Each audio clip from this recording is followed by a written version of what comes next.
Suddenly, this peaceful night will turn into a soul-shaking tale of mystery. Welcome to our channel, where tonight, we will unveil the most terrifying horror story that ever occurred in this place.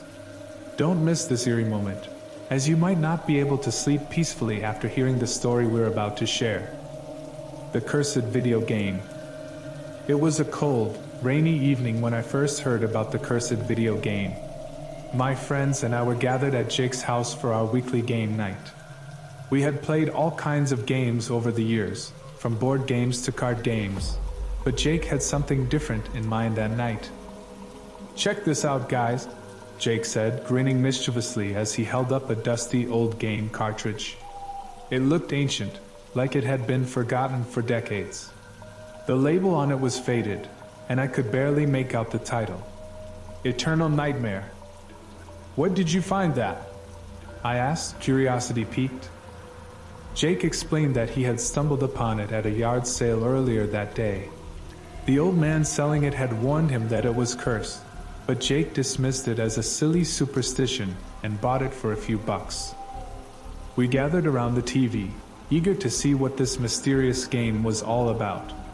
Jake inserted the cartridge into his old gaming console, and the screen flickered to life. The game started with eerie music that sent shivers down my spine.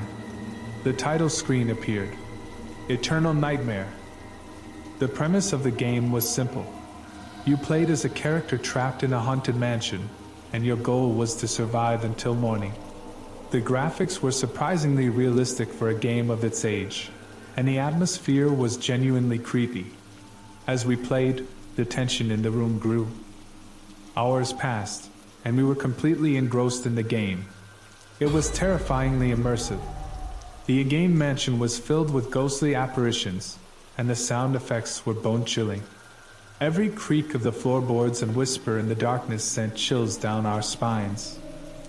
Around midnight, as we navigated a dark corridor in the game, something strange happened. The screen glitched for a moment, and then a ghostly figure appeared on the screen. It was a pale, disfigured child with hollow eyes. The room seemed to grow colder as we watched in horror. "Did you guys see that?" Jake asked, his voice trembling. We nodded, unable to tear our eyes away from the screen. The figure moved closer to the character we controlled, and a blood-curdling scream echoed from the TV speakers. The screen went black, and the game console shut off abruptly.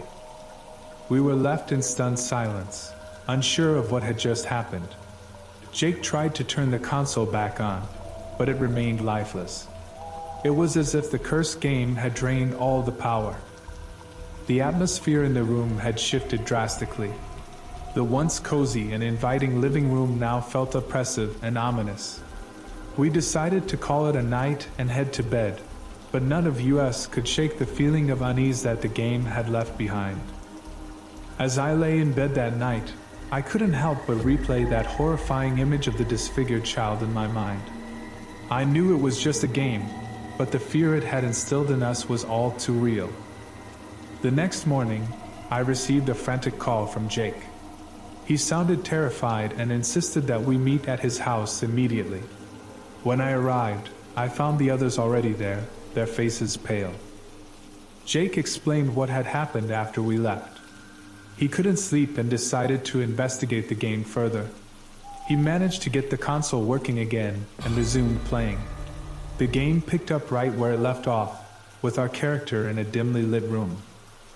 As he explored the virtual mansion, Jake realized that the game had become increasingly sinister.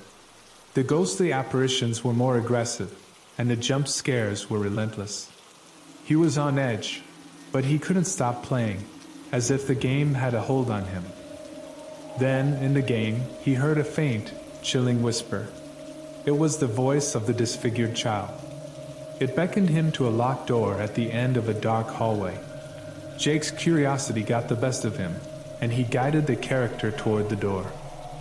The moment the character touched the doorknob, the screen glitched again, and the room was plunged into darkness.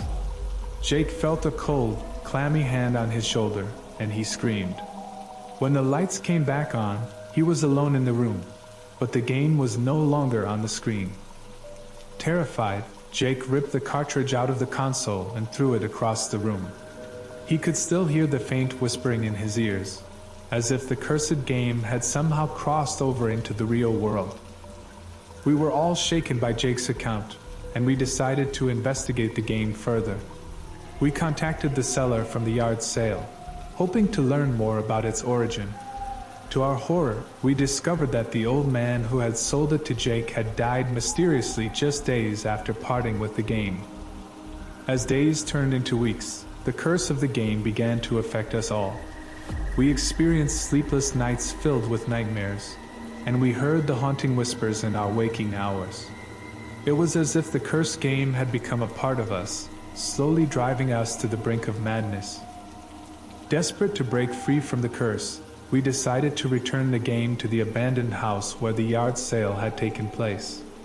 With trembling hands, we left the game cartridge on the doorstep and hoped that it would bring an end to the nightmare. But as we walked away, we heard the faint laughter of the disfigured child echoing in the distance, and we knew that the curse was far from over. The cursed video game had become an eternal nightmare from which we could never escape. Now, as I sit here in the dimly lit room, I can still hear the whispers, and I know that the disfigured child is watching, waiting for the next unsuspecting victim to pick up the cursed game and become a part of its eternal nightmare. Thank you for joining us on this mysterious journey tonight. Don't forget to subscribe, like, and hit the notification bell so you won't miss our upcoming chilling tales. See you in the dark night, where fear always awaits.